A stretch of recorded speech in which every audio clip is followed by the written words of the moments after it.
क्रिस्त में मेरे प्यारे भाई और बहनों, आप सभी को मेरा प्यार भरा यीशु। आज माता कलीसिया पवित्र परिवार का त्यौहार मना रहे हैं। जब हम पवित्र परिवार की बात करते हैं तो हम नाज़रेत के परिवार की याद करते हैं। नाज़रेत का परिवार संत जोसेफ, माता मरियम और बालक यीशु, उस परिवार की हम बात करते हैं।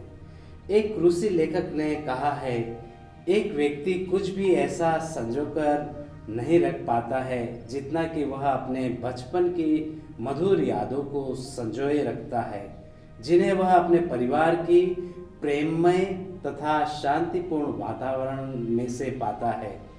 जी हाँ, यह हम प्रत्येक के जीवन में भी खरी उतरती है। हम सबका जन्म एवं पालन पोषण एक ऐसे परिवार में हुआ जहां हमने अपने परिवार के सदस्यों के प्रेम तथा सहानुभूति का अनुभव किया है। हमने भी अपने सुख दुख तथा सफलता असफलताओं का उनके साथ बांटा है। दुख तकलीफ हमने उनके साथ बांटी है, इसलिए हमें अपने परिवार के प्रति विशेष लगाव और प्रेम रहता है। जब हम कुछ क्षणों के लिए परिवार से दूर हो चले जाते हैं तो हम घर वापस लौटने तथा अपने प्रियजनों से फिर से मिलने के लिए बेचैन रहते हैं। परिवार में प्रेम, शांति, एकता तथा स्वीकृति के निवास स्थान का प्रतीक है।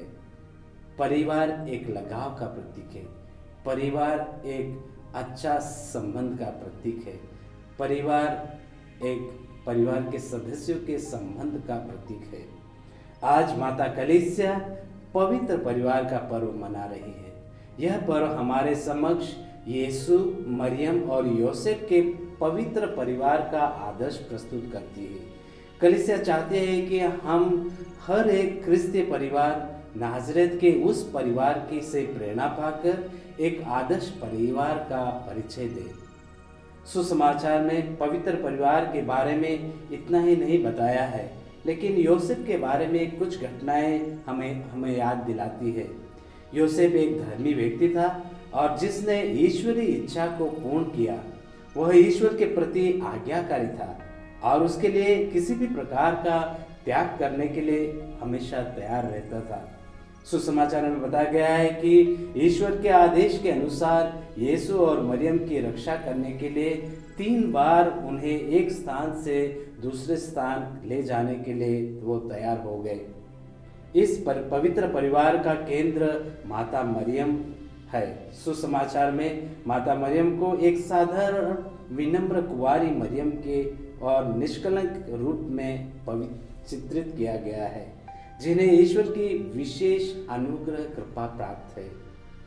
ईश्वर के संदेश के प्रति वह बहुत ही सतर्क थी और किसी भी परिस्थितियों में ईश्वर की इच्छा पूरी करने के लिए हमेशा तैयार रहती थी।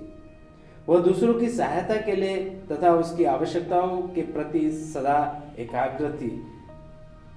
हम देखते हैं कान्हा की विवाह में वो प्रभु यीशु के पास जाकर अनुनय विनय करती है।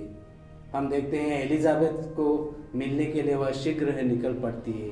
इस तरह से वो मदद करने के लिए हमेशा वह तैयार रहती थी। इस प्रकार योसेफ तथा मरियम के उदाहरण द्वारा हमें यह मालूम पड़ता है कि उनके जीवन का एकमात्र उद्देश्य ईश्वर की इच्छा पूरी करने का था, ईश्वर की योजना को पूरी करना था और त्याग करने के लिए हमेशा दोनों तैयार थे। उदाहरण के लिए यीशु के जन्म के पहले जगह ढूंढने के लिए फिर यीशु को बचाने के लिए भागना पड़ा।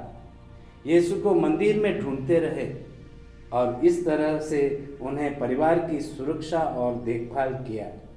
हम देखते हैं ये पवित्र परिवार पवित्र बना रहा और एक अच्छा परिवार बना रहा, मददगार परिवार बना रहा, दुख तकलीफ में मदद करने वाला परिवार बना रहा है। तो आइए हम भी परिवार को नाज़रेत के इस पवित्र परिवार के समान हमारे परिवार को बनाएं। प्रार्थना करें कि हमारे परिवार में जो दुर्गुण है, जो दुख तकलीफ है, वो सभी प्रभु निकाले और प्रभु हमारे परिवार को आशीष और कृपा दे। ताकि हम नाज़रेत के परिवार की तरह हम हमारा परिवार को बनाए रखें। पिता, पुत्र और पवित्र आत्मा के नाम पर आमीन।